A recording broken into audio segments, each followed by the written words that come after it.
Joining us, Semafor Congressional Bureau Chief Burgess Everett and Senior Advisor for Tallarico for the Senate and co-host of the Latino Vote podcast, Chuck Rocha. I think we're going to have an interesting discussion here because I'm going to imagine that you guys are going to be on the opposite sides of this. Burgess, first to you. Is it a good idea for Democrats to embrace folks like Marjorie Taylor Greene?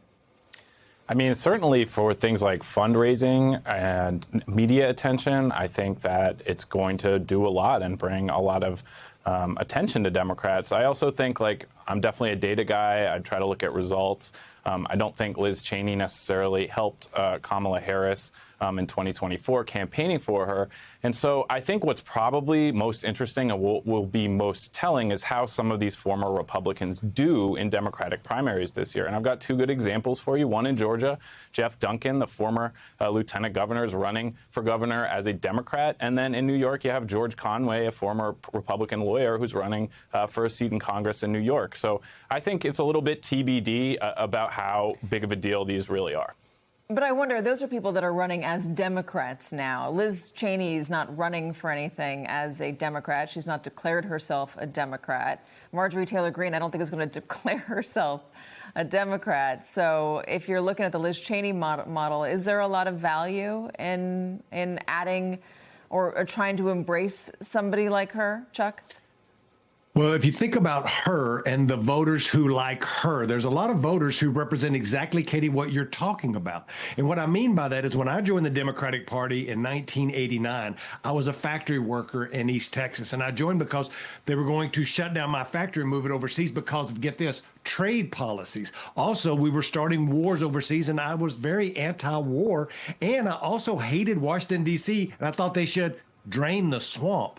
So that sounds a lot like a Trump supporter today, but that's why this guy in the cowboy hat joined the Democratic Party over 30 years ago. So I think it's important to distinguish these voters who think a lot like Marjorie Taylor Greene, who are frustrated, who are looking for a place. If Democrats are smart about how they do that, I think there is a place for them in our party.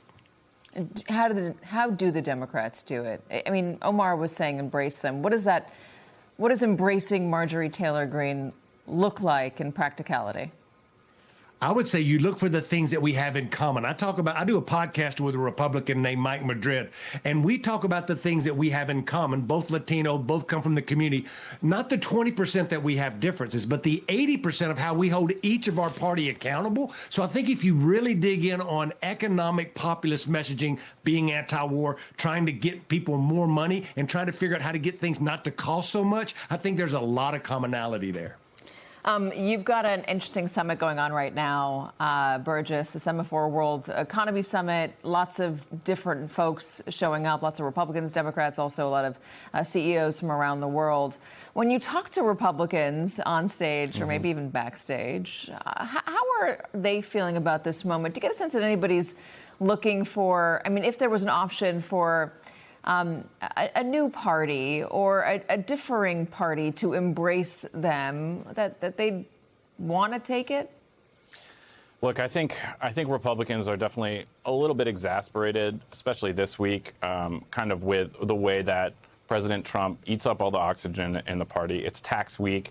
They're trying to talk a lot about taxes. I listened to your segment before. I think Republicans are still planning to run on taxes in the midterms, but then we're also talking about what the president thinks about the Pope. We got Republicans really wanting the Iran war to wrap up yesterday. And I do think Republicans want to hear a little bit more empathy with real people, real working people's struggles in the economy. So there's a little bit of that going on there. I don't know about reinventing the party. I think they're kind of just thinking, how do we survive the midterms? How do we keep control of the Senate right now? Chuck, what do you think?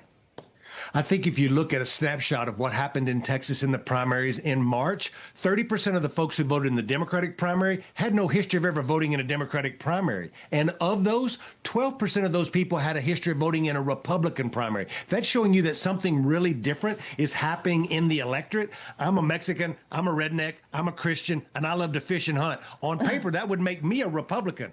But I make a living running Democratic campaigns, so it's not a one-size-fits-all.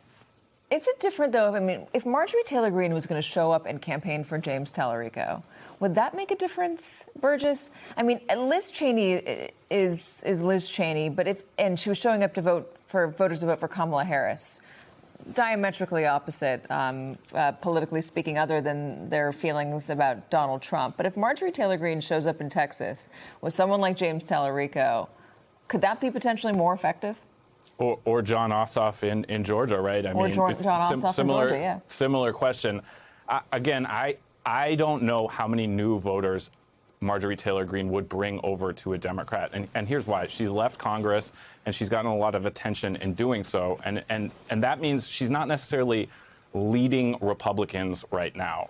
I think a lot of party stalwarts are annoyed with her, think that she's just out there getting attention. So does she bring persuadable voters over to Democrats? Maybe at the margins, and you want as big of a 10 as possible, no matter which party you're in. But I'm just a little bit skeptical that she could show up for James Tallarico and bring him 5 percentage points of the electorate. Like, I just don't see it as a big sweeping addition to a Democratic campaign.